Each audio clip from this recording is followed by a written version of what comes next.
ఓం శ్రీ సాయినాథాయ నమః. శ్రీ సాయి సచ్చరిత్రము 40వ అధ్యాయము. ప్రస్తావన. దేవుగారింట ఉద్యావన వ్రతము. హేమంత్ పంత్ ఇంటికి ఫోటో రూపంలో వెళ్ళుట. ఈ అధ్యాయంలో 2 కథలు చెప్పుదుము. 1.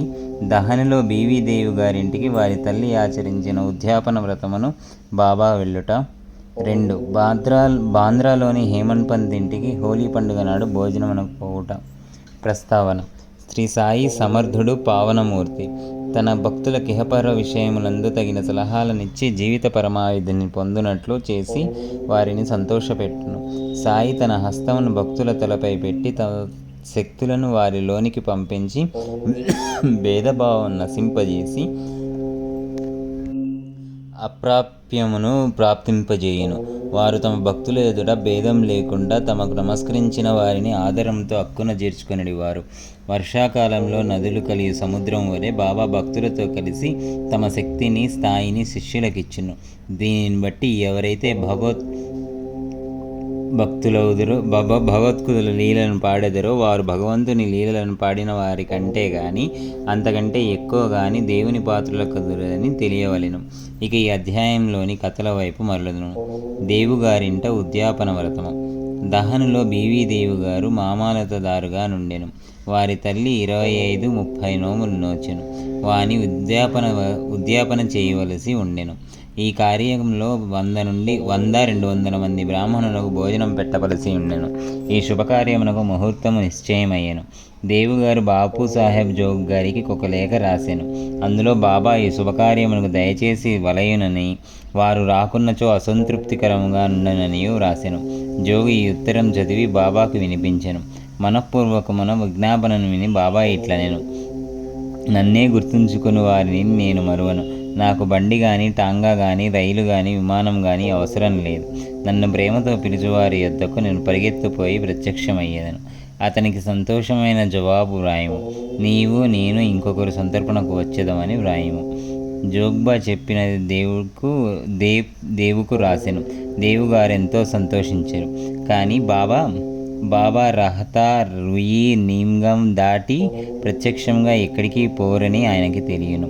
బాబాకు అవశ్యమైనదేమీ లేదు. వారు సర్వాంతర్యామి ఎగుటచే హఠాత్తుగా నేరూపమునైనా వచ్చి తమ వాగ్దానమును పాలించవచ్చుననుకొనెను.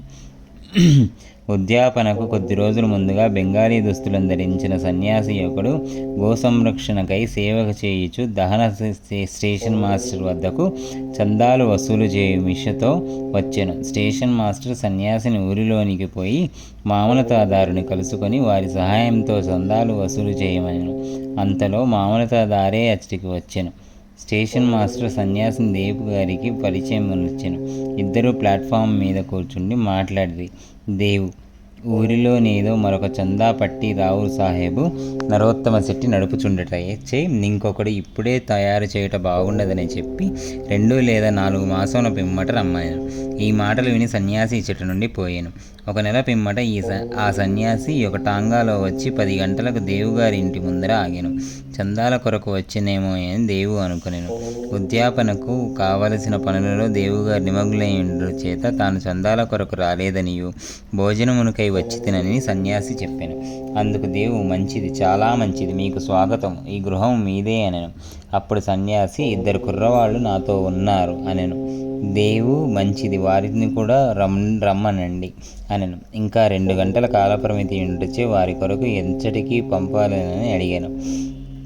సన్యాసి ఎవరినీ పంపనవసరం లేదనియు తామే స్వయంగా వచ్చేదమనియు చెప్పాను. సరిగ్గా 12 గంటలకు రమ్మని దేవు చెప్పాను.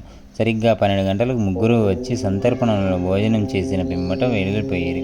ఉద్యాపన పూర్తి కాగానే దేవు గారు బాపు సాహెబ్ జోగుకు ఉత్తరం రాసెను. అందులో బాబా తన మాట తప్పానని రాసెను. జోగు ఉత్తరం తీసుకొని బాబా వద్దకు వెళ్ళెను. దానిని తెరువక మునిపే బాబా ఇట్లనెను: వాగ్దానం చేసి దగా చేసి తిననుచున్నాడు. 2 కూడా నేను సంతర్పణకు హాజరైతిని, కానీ నన్ను పోల్చుకొనలేకపోయినని వ్రాయము. అట్టివాడు నన్ను పిలువనేలా? సన్యాసి చందాల కొరకు వచ్చెనని అనుకొనెను. అతని సంశయమును తొలగించుటకే మరిద్దరితో వచ్చేదనంటిని. ఈ ముగ్గురు సరిగా భోజనం వేళకు వచ్చి ఆరగించలేదా? నా మాట నిలబెట్టుకొనుటకు ప్రాణములనైనా విడిచెదను. నా మాటలను నేనెప్పుడూ తప్పను. ఈ జవాబు జోగు హృదయంలో ఆనందమును కలిగిజేసెను. బాబా సమాధానమంతయు దేవుగారికి రాసెను. దానిని చదువుగానే దేవుకు ఆనంద బాష్పములు దొరికెను. అనవసరంగా బాబా నిందించినందుకు పశ్చాత్తాపడెను. సన్యాసి మొదట రాకచే తానెట్లో మోసపోయేనో, సన్యాసి చందాలకు వచ్చుట, మరిద్దరితో కలిసి భోజనమునకు వచ్చేదనను మాటలు తను గ్రహించలేక మోసపోవుట మొదలైనవి అతనికి ఆశ్చర్యం కలుగజేసెను. భక్తులు పూర్ణముగా సద్గురువుని శరణు వేడినచో వారు తమ భక్తుల ఇండ్లలో శుభకార్యములకు సవ్యముగా నెరవేరినట్లు చూచెదరు అన్నది ఈ కథ వల్ల స్పష్టమవుచున్నది. హేమంత్ పంత్ ఇంటికి ఫోటో రూపంలో వెళ్ళుట. ఇక బాబా తన ఫోటో రూపమును సాక్షాత్కరించి భక్తుని కోరిక నెరవేర్చిన మరో కథను చెప్పేదము. 1917వ సంవత్సరంలో హోలీ పండగ నాడు వేకువజామున హేమంత్ పంత్కు ఒక దృశ్యము కనిపించెను. చక్కని దుస్తులు ధరించిన సన్యాసి వలె బాబా కనిపించి నిద్ర నుండి లేపి ఆనాడు భోజనమునకు వారింటికి వచ్చేదనని చెప్పాను. ఇట్లు తమ నిద్ర నుంచి లేపినది కూడా కలలోని భాగమే. నిజంగా లేచి చూసేసరికి సన్యాసి గాని బాబా గాని కనిపించలేదు. స్వప్నమును బాగా గుర్తు తెచ్చుకొనగా సన్యాసి చెప్పిన ప్రతి మాట జ్ఞాపకము వచ్చాను. బాబాగారి సహవాసం 7 సంవత్సరం నుండి ఉన్నప్పటికీ, బాబా ధ్యానం ఎల్లప్పుడూ చేయుచున్నప్పటికీ బాబా తన ఇంటికి వచ్చి భోజనం చేయనని అతడు అనుకోలేదు. బాబా మాటలకు మిగులు సంతోషించి తన భార్య వద్దకు పోయి, ఒక సన్యాసి భోజనమునకు వచ్చుగాక కొంచెం బియ్యం ఎక్కువ పోయేవాళ్ళని చెప్పాను. అది హోలీ పండుగ దినం. వచ్చువారెవరని, ఎక్కడి నుంచి వచ్చుచున్నారని ఆమె అడిగాను. ఆమెను అనవసరంగా పెడదారి పట్టించక ఆమె ఇంకొక విధముగా భావింపకుండానట్లు జరిగినట్లుగా చెప్పెనంచి తాను గాంచిన స్వప్నం తెలియజేసింది. షిరిడీలో మంచి మంచి పిండి వంటలను విడిచి బాబా తన వంటి వారింటికి బాంద్రాకు వచ్చునాయని ఆమెకు సంశయం కలిగెను.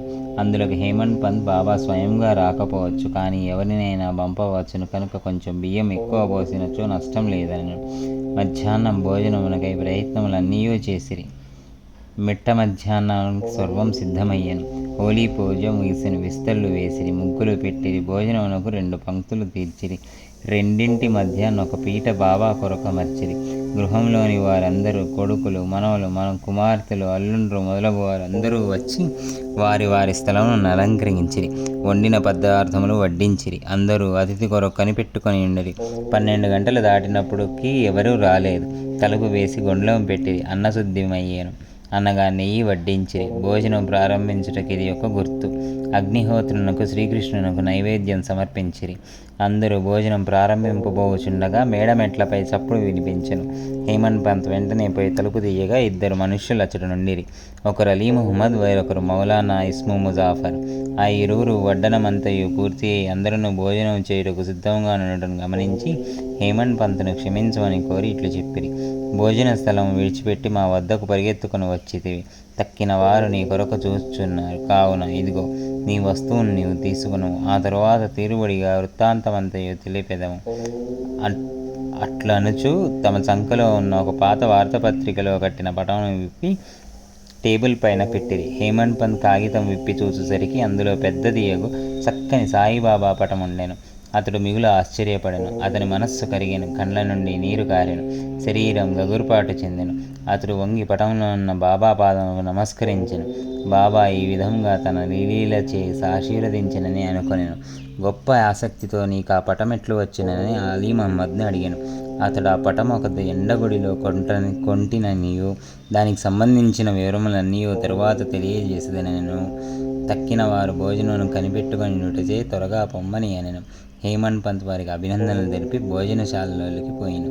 ఆ పటం బాబా కొరకు వేసిన పీఠంపై పెట్టి వండిన పదార్థములన్నీ వడ్డించి నైవేద్యం పెట్టిన పిమ్మట అందరూ భుజించి సకాలమున పూర్తి చేసిరి. పటంలో ఉన్న బాబా యొక్క చక్కని రూపును చూచి అందరూ అమితానంద భరితులైరి. ఇదంతయు నెట్లు జరిగినని ఆశ్చర్యపడిరి.